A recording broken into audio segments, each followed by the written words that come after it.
What's up everyone, welcome to my channel. Today I'm going to be chrome bleeding my headlights on my 2013 F30 335i. So let's get into it.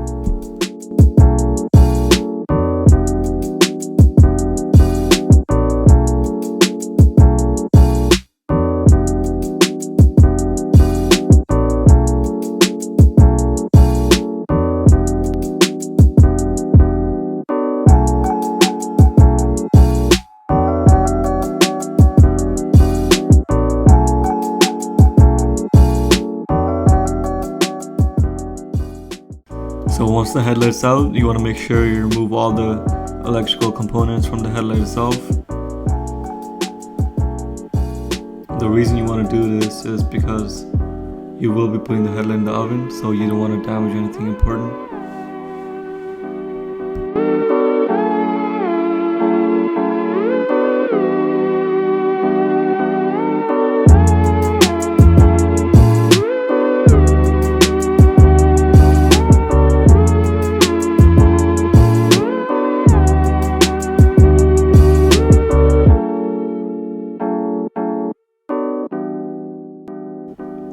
Alright, now I'm taking off the 3 screws that connects the lens to the headlight casing.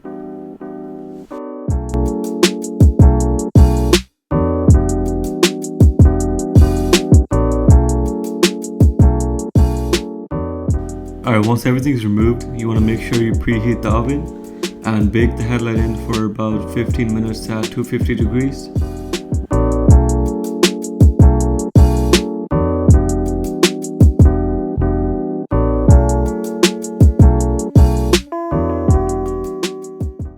Alright, so after heating up the headlight, you can start removing the lens. You're gonna have to slice up the sealant and pry it with the screwdriver. And since it's really hot, it's really easy to break all the tabs and bend up the plastic, so you have to be really careful.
To remove the chrome, I'm going to spray it with an oven cleaner called Easy Off, and I'm going to let it sit for about 15 to 20 minutes and I'm going to wash it off.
Alright, so now I heated the sealant at 250 degrees for 10 minutes.